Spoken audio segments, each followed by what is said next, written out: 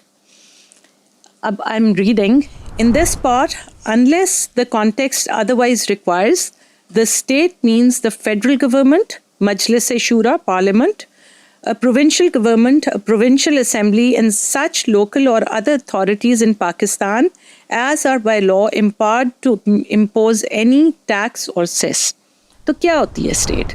State جو constitution میں define کی گئی ہے وہ آپ کی وفاقی حکومت ہے، آپ کی نیشنل اسمبلی ہے، آپ کی پروونشل صوبائی حکومتیں ہیں، آپ کی جو صوبائی اسمبلیاں ہیں وہ ہیں، اور کوئی بھی ایسی اتھارٹی جس کے پاس یہ اختیار ہے کہ وہ کوئی ٹیکس یا فیس لے سکتا ہے سٹیزن سے یا ریزیڈنٹ سے. سو یہ ہے اسٹیٹ. اور اسی اسٹیٹ کا ذکر کیا گیا کہ یہ اپنی پاور کس طرح ایکسرسائز کرے گی. سورس کیا ہے؟ سورس تو بڑا کلیئر ہے کہ ہمارا سورس جو قانون کا ہے وہ قرآن ہے، ایز ورڈ آف گاڈ، جو اللہ نے بھیجا ہے اور جو اللہ خود کہتے ہیں کہ کھلی آیات ہیں اور آسان کر دی ہیں ہم نے. ابھی چل کے اگلے پروگرامز میں وی ول ڈسکس کہ یہ آیات کس طرح کی ہیں. دو طرح کی ہیں، لیکن یہ پھر آگے چلیں گے، ابھی نہیں میں اس پہ بات کر رہی. تو سورس ہے قرآن اور دوسرا سورس ہے سنہ.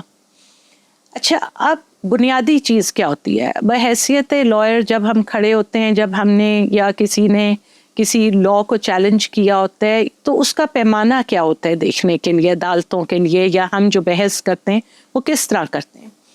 ہم یہ کہتے ہیں کہ اگر تو کوئی ایسا قانون ہے جو کسی اسمبلی نے پاس کیا ہے اور وہ کانسٹیٹیوشن سے متصادم ہے یا اس سے ٹکراتا ہے، تو وہ نل اینڈ وائڈ ہے، کہ اس کی کوئی حیثیت نہیں ہے، کیونکہ آپ کا بیسک جو ڈاکیومنٹ ہے وہ کانسٹیٹیوشن ہے، اور ہر چیز جو اس سے ٹکرائے گی وہ نل اینڈ وائڈ ہوگی. اسی طرح جو بھی چیز قرآن سے ٹکرائے گی وہ نل اینڈ وائڈ ہوگی. سنہ کا بھی یہ ہے کہ پرائمری سورس قرآن ہے، اور سنہ شوڈ آئیڈیلی، یا جو بھی رسول اللہ صلی اللہ علیہ وآلہ وسلم نے بتایا ہے وہ بالکل ان اکارڈنس ود قرآن بتایا ہے. لیکن بہت سی ہیں، جس طرح آپ نے دیکھا ہوگا، پڑھی ہوگی، جو حدیثوں کی صورت میں آیا، یا کچھ کسی جو لوگوں نے آگے، کیونکہ اگر میں غلط نہیں ہوں تو حدیثیں 40 سال تک لکھی نہیں گئی تھیں، اسی لیے حدیثوں کو بھی چیک کرنے کا ایک اسٹرکٹ معیار ہے. تو بعض جگہ لکھا آتا ہے کہ جی یہ حدیث ضعیف ہے اور یہ ثابت ہے، یا اس کی کیٹیگریز ہیں. لیکن ان دا اینڈ جو بھی آ رہی ہے بات ہم تک، وہ اگر قرآن سے ٹکرائے گی، چاہے وہ یہ کانسٹیٹیوشن ہو، چاہے وہ لا ہو، یا کوئی اور چیز کسی نے کہی ہو، جو قرآن سے ٹکرائے گی وہ نل اینڈ وائڈ ہوگا. کیونکہ آپ کا پرائمری ڈاکیومنٹ، جو سب سے سپریم ڈاکیومنٹ ہے ایک مسلمان کے لیے، وہ قرآن ہے. اس سے آگے کوئی چیز نہیں ہے. وہ اللہ کا کلام ہے، اور اللہ نے اس کی نگہبانی کا ذمہ لیا ہے، اور یہ ان آلٹرڈ ہے. ان لائک جو پہلے کتابیں اللہ نے نازل کی، وہ اپنی فارم میں نہیں رہ گئی، اوریجنل فارم میں جس طرح وہ آئی تھیں، لیکن قرآن پرزروڈ ہے الحمدللہ. اسی طرح کوئی بھی رولز جو حکومت بنائے گی یا کوئی بھی ڈپارٹمنٹ ریگولیشنز بنائے گا، اگر وہ کسی قانون سے ٹکرائے گا تو وہ نل اینڈ وائڈ ہوگا، جو مین باڈی ہے قانون کی، اور قانون اگر کانسٹیٹیوشن سے ٹکرائے گا تو وہ نل اینڈ وائڈ ہوگا۔ اب اسی کانسٹیٹیوشن میں آرٹیکل 227 ہے، سو آئی ول جسٹ ریڈ، یہ میں نے سارا مارک کیا ہوا ہے آسانی کے لیے۔ سو آرٹیکل 227 کیا کہتا ہے اس کانسٹیٹیوشن کا؟ وہ کہتے ہیں provisions relating to the Holy Quran and Sunnah. All existing laws shall be brought in conformity with the injunction of Islam as laid down in the Holy Quran and Sunnah, in this part referred to as the injunctions of Islam, and no law shall be enacted which is repugnant to such injunctions. یہ وہی چیز ہے جو میں کہہ رہی ہوں، یہ کہتے ہیں کہ جی جتنے بھی قوانین ہیں اس ملک میں سب کو آپ ٹھیک کریں گے، امینڈ کریں گے، کنفارم کریں گے تاکہ وہ قرآن اور سنہ کے مطابق ہو جائے، اور کوئی ایسا قانون نہیں آپ بنائیں گے جو وہ ان اسلامی احکامات کے برخلاف ہوں۔ اچھا، اس میں آگے وہ ایکسپلینیشن دیتے ہیں کہ یہ جو قرآن اور سنہ ہے جو اس کانسٹیٹیوشن میں یوز کیا گیا ہے، یہ قرآن اور سنہ اس طرح ہے جیسا بہت سے فرقے ہیں، تو ہر پروویژن کی جو انٹرپریٹیشن ہے جو وہ فرقہ کرتا ہے وہ اس کے اپنے مطابق ہوگا۔ قرآن اور سنہ ایک ہی ہے، لیکن ظاہری بات ہے دیکھنے کا زاویہ فرق ہو سکتا ہے، اس کو انٹرپریٹ کرنے کا زاویہ فرق ہو سکتا ہے، تو وہ پرسنل لا جو ہے اس فقہ کا وہ اپلائی کرے گا۔ یہ جو پروویژنز ہیں، اسلامک پروویژنز، یہ کسی بھی غیر مسلم کی کسی بھی رائٹ کو افیکٹ نہیں کرتی، ان کے سٹیزن کے اسٹیٹس کو بالکل نہیں ٹچ کرتی۔ اچھا، اب اسی کانسٹیٹیوشن کے تحت ایک فیڈرل شریعت کورٹ ہے ہماری، اور جو فیڈرل شریعت کورٹ ہے اس کا وہ آرٹیکل 203A ہے، اس کے تحت یہ بنی ہے اور اس کا تمام چیپٹر وہ والا ہے۔ اس کی جو powers, jurisdiction and functions of the court ہے وہ 203D ہے کہ فیڈرل شریعت کورٹ کرتی کیا ہے، آخر یہ کیا ہے۔ آپ نے سپریم کورٹ کا سنا، ہائی کورٹ کا سنا، باقی آپ کے ڈسٹرکٹ اینڈ سیشن کورٹس ہیں، سول کورٹس ہیں، پھر نیچے آپ کی وہ کچہریاں وغیرہ، ہر قسم کی عدالتیں ہیں ہمارے پاس، تو ایک فیڈرل شریعت کورٹ بھی ہے۔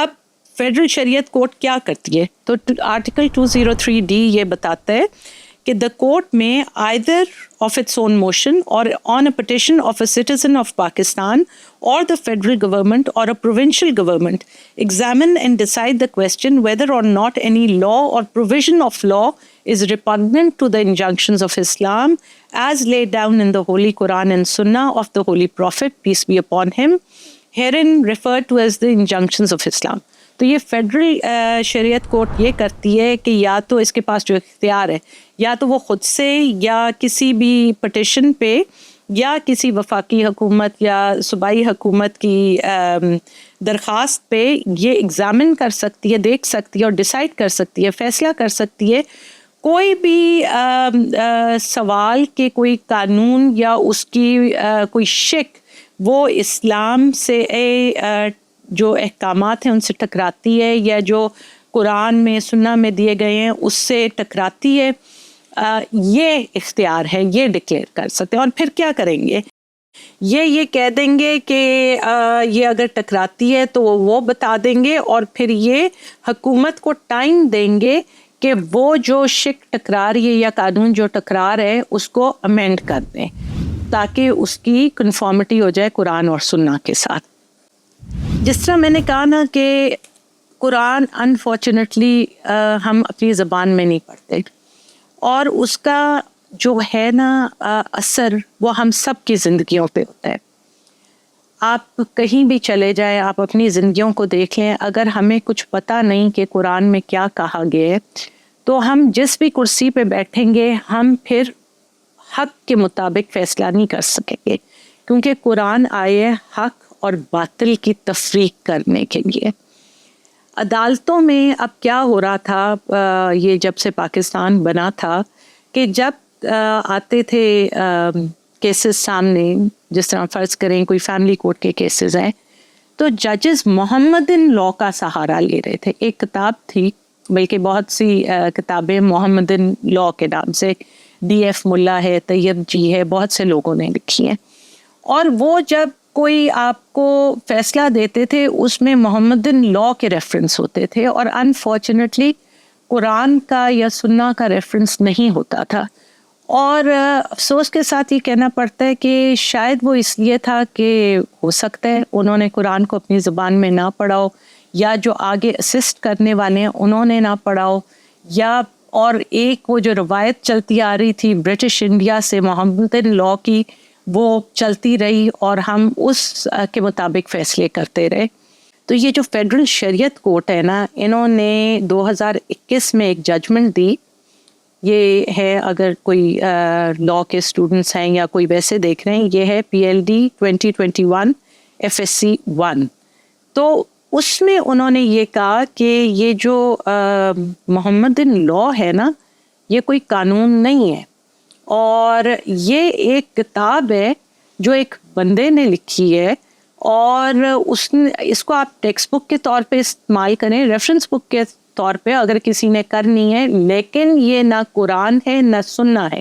اور سب سے زیادہ تشویشناک بات کیا تھی کہ لکھنے والے نے خود اس میں لکھا ہے کہ اس نے ریلائی کس پہ کیا. اگر کوئی کتاب لکھنی ہے یا کچھ کرنا ہے، یا آپ نے اسلام پہ لکھنا ہے، یا آپ نے کچھ بھی کرنا ہے، تو آپ کہاں جائیں گے؟ آپ پہلے قرآن پہ جائیں گے نا، آپ قرآن کو دیکھیں گے، اس کے بعد آپ سننا پہ جائیں گے، آپ اس کو دیکھیں گے کہ کیا آ رہا ہے، کیا کہا تھا رسول اللہ صلی اللہ علیہ وآلہ وسلم نے، اور قرآن کیا کہہ رہا ہے اس بارے میں.